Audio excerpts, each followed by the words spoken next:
Hello everyone and welcome back to Mystic Tides Tarot. Today we will be doing a pick a card and I will be using one of my favorite decks of all time, the Deviant Moon Tarot. This will be the deck I use for you to choose your pile. But it's also going to be the deck that I use to read with. So if that's your jam, stick around. As mentioned in the title and basically in the title of this video, this reading is dedicated specifically for my witchy people.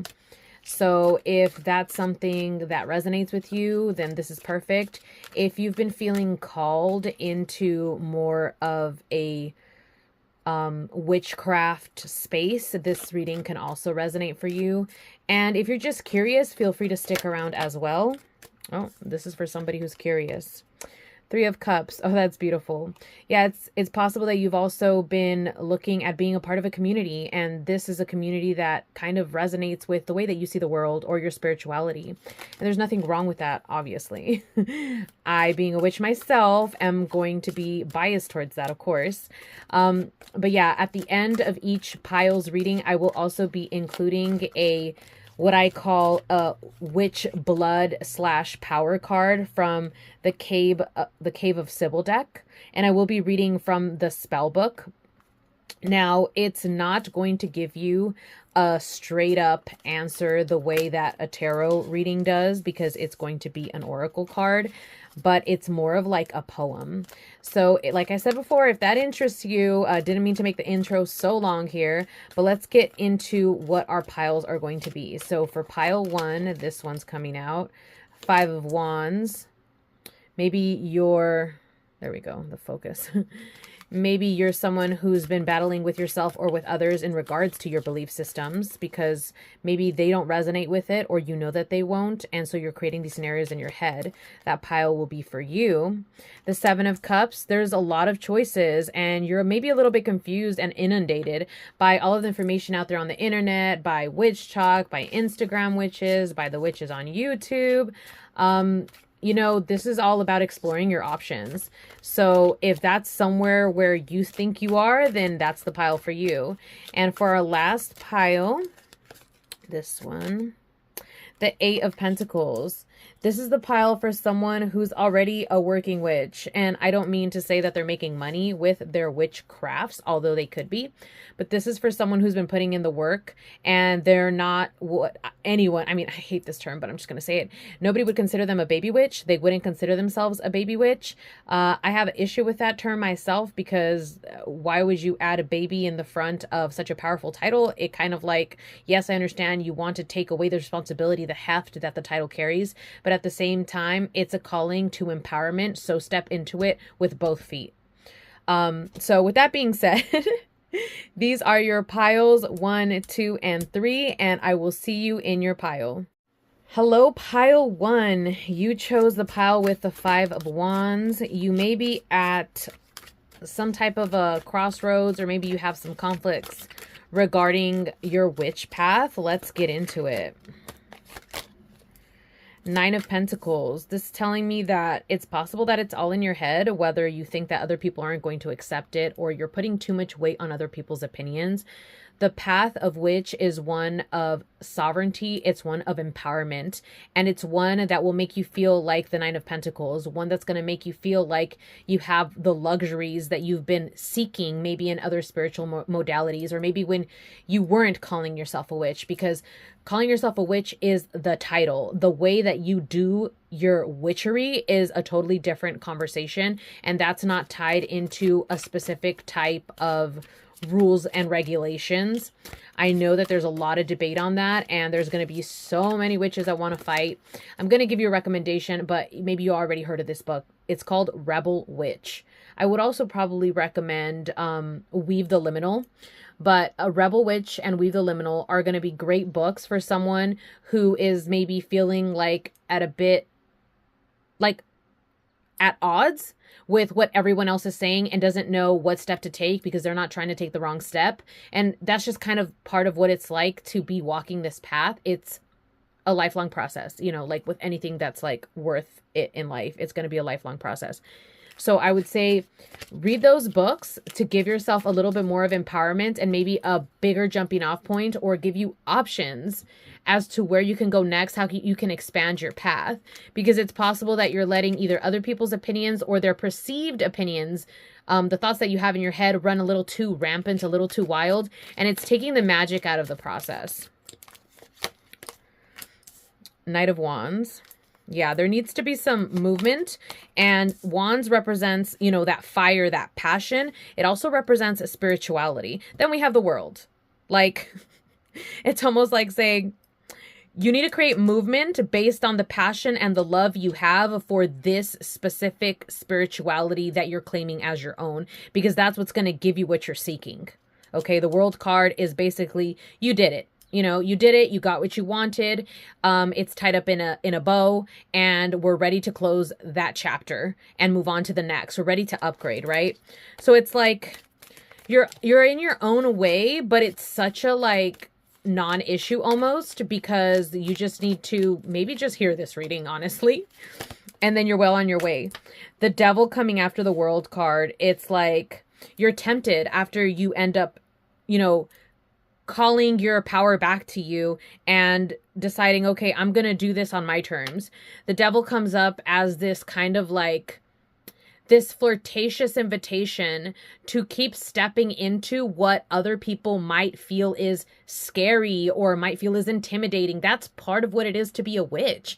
It's to do the things not that society wants you to do or doesn't want you to do because of society, but to do what you want to do and to walk at the pace that empowers you, not anyone else.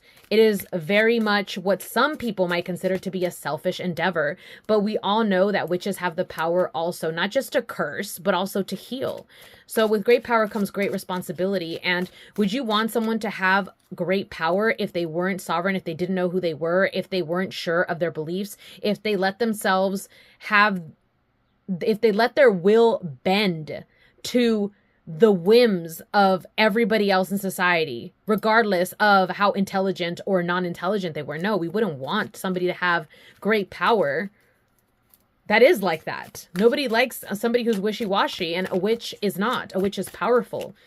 There's this quote that I say often when I'm having my moments of doubt, and I forget exactly where I heard this, but it's as simple as this: a witch does not doubt her skills. And this isn't to diminish the witch that does, okay? Because I think we all do. We're all human. But when you're stepping into your power, you need an anchoring, right? And for me, that's a very powerful and anchoring phrase. A witch does not doubt her skills.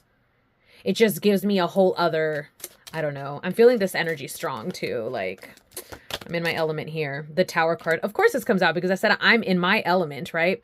And the Tower card for me has actually been, I feel like sometimes I'm the Tower card for people, and sometimes I'm the Tower card for myself. And I think that's true for a lot of us, you know, but I don't think that anyone would want to identify as the Tower card, because the Tower card is the shakeup. It's the unexpected. It's the earthquake that nobody saw coming, you know, and it doesn't mean that the earthquake is humongous or that it's tiny. It's just like the sense of the word comes with its own weight, you know? So the Tower coming now, it's like, you know, you're walking this path, you feel like you've made a few advances and a few strides, but guess what?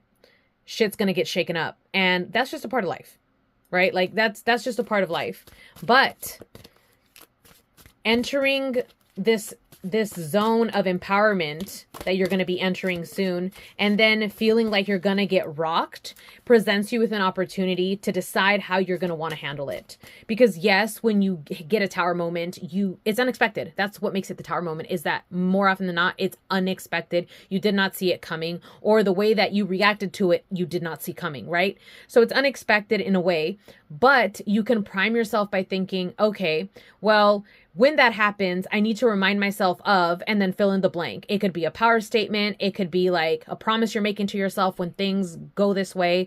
It could also be something that reminds you of who you are, aka that witch. Because when we go through things that life throws at us, it really makes us feel raw and human, sometimes in the most in the most vulnerable, soft, weak way possible.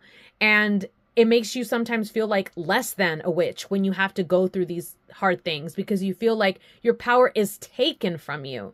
And this is an opportunity for you to reclaim that once again and not let that be the case, not let that be your story. Basically, you're writing your story. You're taking the power into your hands to write the story. It's exactly like what was happening before. It's like you're having these doubts or these perceptions, or you're letting other people get to you by what they're saying or what you think they're saying. Take your power back. Every single time you have those thoughts, whether they're only internal or they're from other people, or you get shaken up, take your power back. And you take your power back by deciding what you're going to do about it, because that's your choice.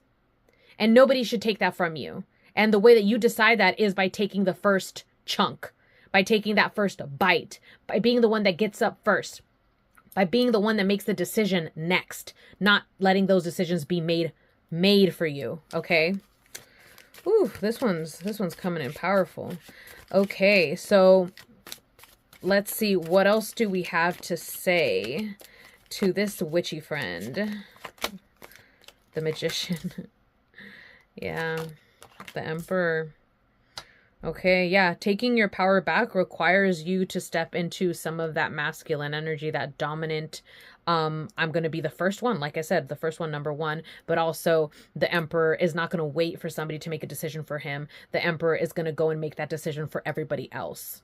Okay, the Magician, this is someone who has these abilities, these skills that require, how should I say this? Not require, but that are required of the title that you're claiming and stepping into. You already know you have them, and something's amiss. And it's just the fact that we're letting some of the power slip through our fingers, slip through the cracks. That's normal. Just call it back.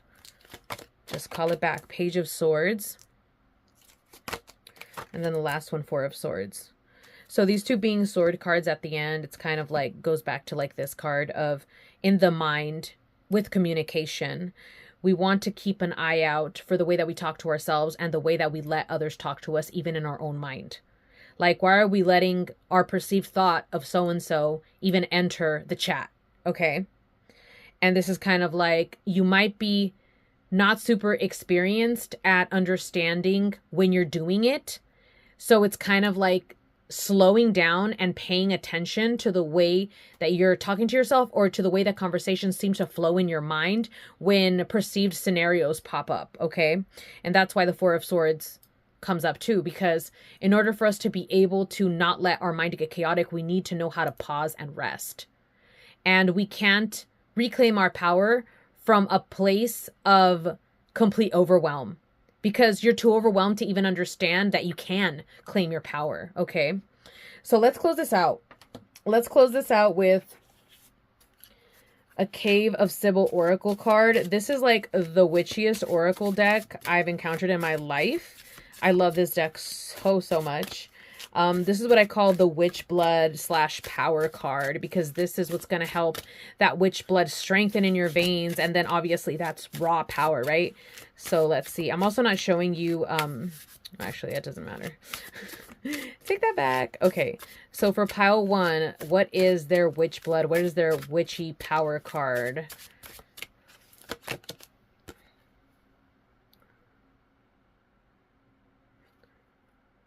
Feral. I love this. Feral. Now, I'm going to read what the book says before I start saying anything here. This might take me a second because these are not in alphabetical order. They're like this, okay? But beautiful. I'm not mad at it. So take your time looking at the card, seeing if anything stands out. You could even pause the video and kind of just sit with it for a second. These cards are very evocative. They really make you think about, well, what the heck is even going on here, you know, because it's collage art, but it's also like meant to stir something in you, wake something up, trigger something maybe. Okay, this is really going to be like the last. Maybe I should cut this out. I don't know. We'll see how long the video is before I do that. Oh, here we go. Feral. Furious blood, blazing fever of the damned sprawl to ruin on forest ground.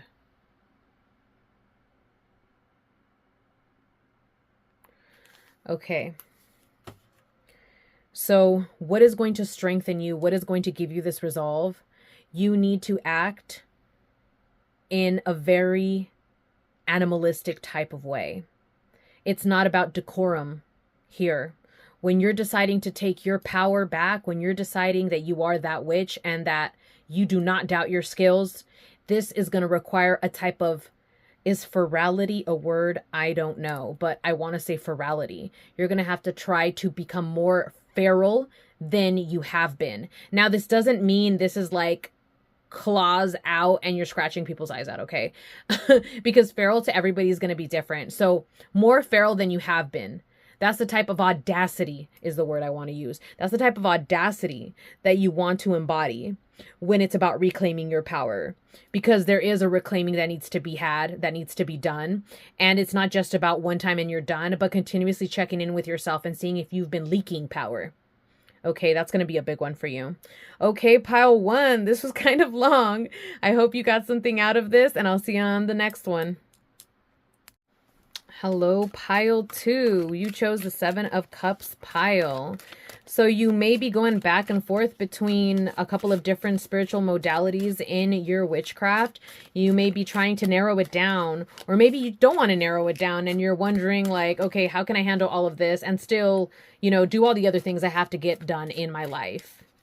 So if that resonates, stick around. Let's see, what do we have to say? What is the message for pile 2's practitioner? Structure is going to take you real far. 6 of Cups. Oh, there's a lot of playfulness going on, like structure, but not rigid structure. The 4 of Wands is also what people call the marriage card. I'm not saying you're going to get married or that you are married, but just to kind of bring that kind of happy tone to the word structure that I used for this card. Then we have the 6 of Cups. This is the nostalgia card. This is the card that can signify like your inner child. It could be childhood memories or just like childhood energy, childlike energy. Then we have the Fool, which is very like nonchalant, happy to be here, is not thinking about the risks of anything at all, just wants to jump right in. So I feel like that's exactly why you find yourself here, because you're so overcome with excitement and joy to be a witch or to be practicing witchcraft and the different modalities. And there's just so much going on and everything. Everywhere you turn on social media, there's like something new with astrology, with tarot, with spell work, with rituals, with belief systems. And you're just like consumed by it. This is not a bad thing. It's just you're such a passionate person. It can't be any other way. Now we have the 7 of Swords popping out, and the 7 of Swords can mean a couple of different things. In this case, I'm going to say it has to do with strategy. You have to be strategic. Obviously, structure came up right away, right? But you have to be strategic in your structure if you want to be sipping from more than just a few of those cups at the same time. And this can look like you deciding that you're going to work on a specific topic and or category of whatever it is that is in one of those cups a day or a week, kind of finding out what rhythm works best for you and really trying to romanticize the living crap out of that, because that's what's going to make sure that it works. And it might take a while at first to find out your rhythm. Yeah, it might take a while. It might make you feel like you're kind of like stuck, that you can't really figure it out. And honestly, sometimes we get stuck in places for a little too long. That's just part of our life lesson sometimes, you know. But yeah, I was going to advise that maybe you want to work with the planetary days of the week. Like Monday's ruled by the moon. On that day, it's best to do introspective work, to meditate, to work on your intuition, not do anything crazy or labor intensive. If you can rest on that day and just let it be a very flowy type of day, nothing too rigid, then I would definitely recommend that. Moon is also a lot of the emotions. It's a lot of flowy going and back and forth. You think of the ocean, you think of the tides. And that's kind of like what can happen too. You can make it a day where you do maybe a releasing ritual, or where you decide, oh, I'm going to give myself some time to cry because I've been holding on to these emotions. This is a perfect day for me to release these emotions. Draw yourself a bath. Doing things like that on specific days will work wonders for your practice to be able to hold all these cups. Actually, I just realized there's another synchronicity going on here. 7 of Cups, 7 days in the week. It's kind of like saying if you have 7 things, concentrate on one each week, or make a theme of each week. Really align with the energies of what you're doing so that it doesn't feel like you're trying to fight yourself every single time that you're taking on a new project or trying to really get into, let's just say, astrology. Okay. So like if you're really trying to expand your knowledge and you're really trying to make sure that you grow in a certain area, then that would be Thursday, ruled by Jupiter, you know? So kind of like thinking of things that way. Not saying you have to work with planetary days. That's totally your choice, of course. But that was just like the easiest thing that came up to my mind. There's so many other like ways that you can work with magic that would be also longer. Like you could work by weeks. You could work by horoscope signs. You could work by the full moon. You can work by seasons. You could work by different cycles. You can work by the light half, the dark half of the year. And then depending on, you know, your cultural background or the magic systems that you're working with, those can have totally different associations. Like, for example, the Mexica, which is also known to other people that don't know what the Mexica is as the Aztec calendar, it's a lot more complicated than that. It has 18 months in a year made out of 20 days. And then also laid on top of that is 13-day cycles. Okay, so you can work with also cycles that you create or that are from, you know, your ancestors, your lineage, etc., etc. Okay, I feel like I'm going off on here saying a lot of stuff. So I'm hoping this is resonating. Okay, Ace of Cups. Ace of Cups comes out to tell us that after you've been stuck for a while, maybe trying to find out what works, because you have to try it out. Like, you have to try it out to see if it's going to work. First, you have to try it out mentally, right? In your mind. You have to kind of run the scenario and see if it's even worth spending your time trying it out. And then you actually have to put feet to the ground, boots to the ground, as they say. Ace of Cups is like saying this is a new opportunity for you to engage with something in a totally different way. And it's kind of like a blessing, saying this is where you want to be at right now. And then having the 4 of Coins, 4 of Pentacles, and the King of Pentacles coming after. It's like, yes, this is going to be a great opportunity of this newness and this new endeavor coming through. There might be some... Here we go again with the 4s. So the 4s have to do with stability, whether it be creating it or fearing that you don't have enough of it. So that might be a theme for you. And it makes sense, because if you love dabbling in a multitude of things and then you feel like a lot of them slip through your fingers because you don't have a structure in place that ensures that they don't, you know, that's normal, okay? But at the end, we have the King of Pentacles. Like, can you ask for a better like king in this scenario? I don't think so, because the King of Pentacles is the king of structure. He is the one that understands the tangible. He understands the mundane. Okay, he's gonna know exactly how you need to set up your planner, you know, so to speak, and he's not going to be dilly-dallying about it. And then he's going to get his ass to work. He's going to implement what he planned, okay? He's not going to chill and see how he feels about it. He's not going to let any type of emotion or passion move him in or out of what he decided he was going to do. And he's also not going to waste time, okay? He is not going to go fast either, though. Understand that. Not wasting time does not equal going quick or fast or chaotic. Not wasting time means that the time that is utilized is meant where it's at. When you need rest, you are resting. That is time well utilized, because that's what was needed. Okay, I felt the need to really like put that on the table for you. But okay, let's seal this deal. Let's pull a card from the Cave of Sybil Oracle deck. I mentioned in the beginning, but I'm going to say it again. This card is to help. Oh, this is what it is. This card is to help you empower yourself. This card is the witch blood. It's the empowerment cue signal that's going to aid with you creating what it is you need to create. That structure, basically, right? Communion is the name of this card. And just look at that image. It's so evocative. So, love this deck. Okay, I am going to look for the entry here so I could share what the creator shared about this card. Okay, here it is. Communion. Drink my blood, drain the cup. Demons of the deep, we cannot be strangers. Oh, I love that. So your strength, or what you should be thinking about pulling on, is how can I actually come into communion with all of these things in my craft? How can I mix with them? How can I drink the blood of those things so that I can consume it and it can become a part of me in my craft? How can it become who I am? Instead of thinking, these are things I just dabble in. No, it's so much deeper than that. This becomes a part of your blood. This builds who you become as a witch, as a practitioner of magic. And that's all I have for you, Pile 2. I hope you enjoyed your reading, and I'll see you on the next one. Goodbye. Hello, Pile 3, and welcome to your reading. Now, if you pick this pile, I mentioned before, you're someone who's been working on their craft for quite a while. Maybe you've been a witch for years, and you just like dabbling into the tarot space of YouTube just to dilly-dally. And maybe you see readings the way I see readings. I am also a practicing witch, just in case that wasn't clear.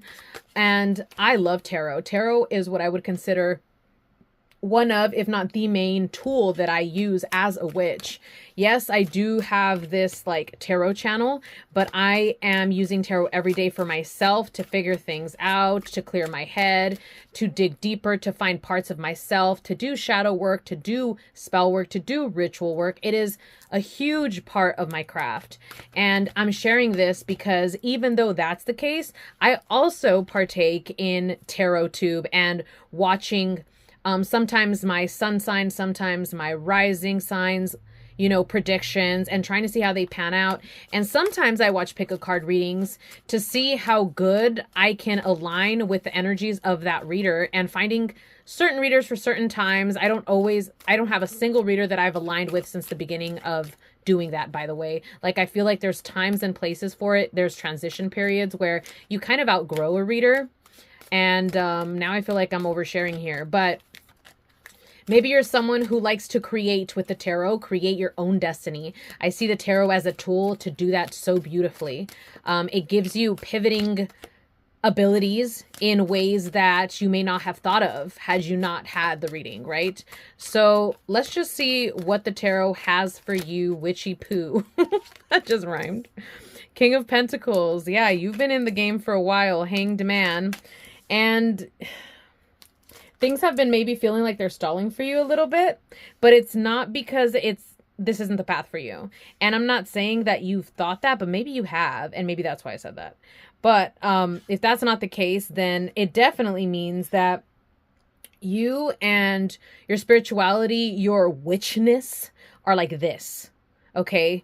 They are the actual lovers, okay? They are such a match made in lunar heaven.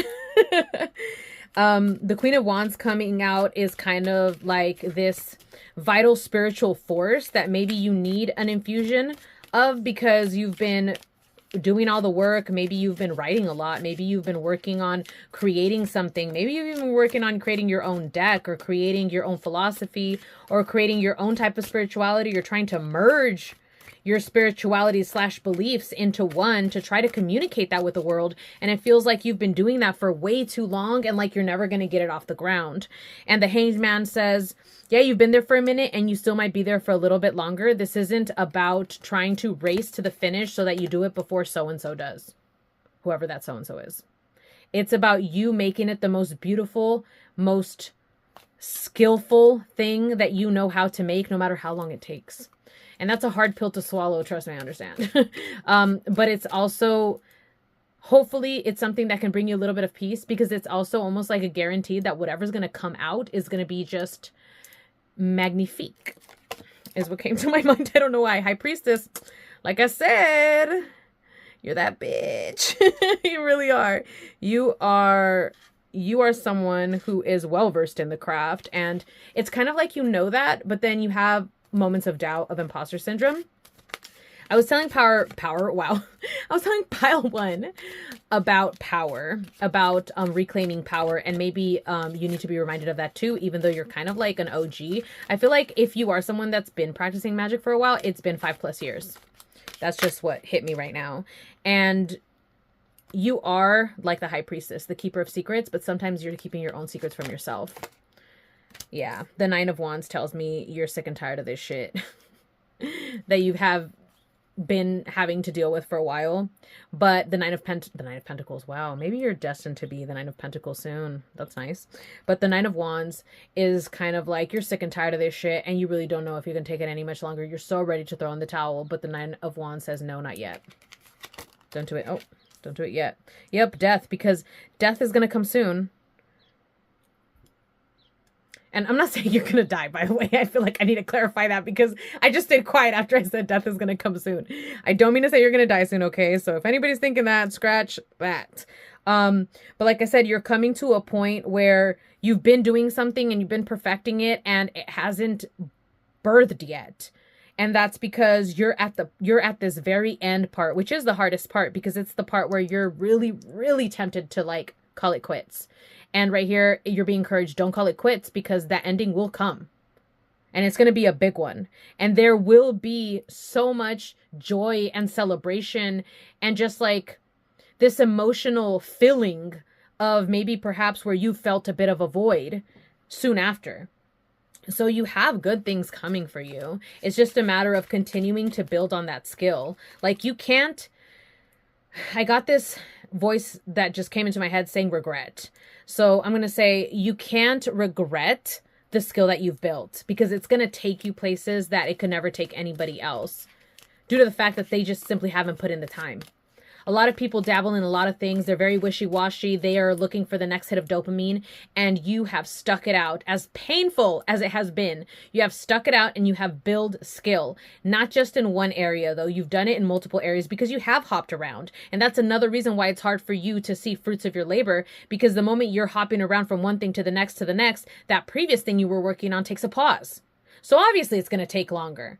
And that is what it is. It doesn't mean that you sucked at it. It doesn't mean that you quit, and it doesn't mean that you shouldn't ever do it again. It just took a pause because you wanted to dabble in something else, because you are a really passionate spiritual person, and a lot of things do draw your eye because you naturally are talented. And that comes with like a different cross to bear, because when you're naturally talented, in the beginning, things are easy, which makes them fun and rewarding. But then with time, obviously progression, things become harder, and that can be discouraging for you. And I'm here to tell you, do not get discouraged. You're almost there. 10 of Pentacles. Yep. What did I just say? This is the legacy card. Y'all already know. This is the legacy card. This is wealth on wealth on wealth. This is my great grandfather built this shit. You know, that's the type of wealth this is. So this is why you play the long game. And it's not a coincidence that we have pentacles, pentacles, pentacles. And the pentacle cards are fucking beautiful pentacle cards. You know, we have the 8 of Pentacles, somebody extremely skilled and working on their skill. We have the King, literally the boss of the fucking Pentacles, okay? And then we have the 10 of Pentacles, which is at the end of the journey, the end of the road, and all of this that this person has built is so good and long lasting, it's going to be handed down multiple times over. So it's well worth the wait, okay? What a beautiful reading. Wow. Okay, so I'm going to close out this reading with what I call the witch blood or the witch power card. And this can give you something to think about, or it could be something maybe you want to draw into, or maybe a theme or something you want to embody. You could take it however you want, babe. Womb. Yeah, this might be a bit explicit for YouTube. Oh, wow. I'm not monetized. I barely get any views, so I feel like I get away with this. And if somebody reports me, I know it was you, pile 3. I know it was you. Okay, so womb. Let me find this passage in the book. I may have to stop recording because this takes a minute. Okay, here we have womb. In the tomb, in the womb, through flesh untamed.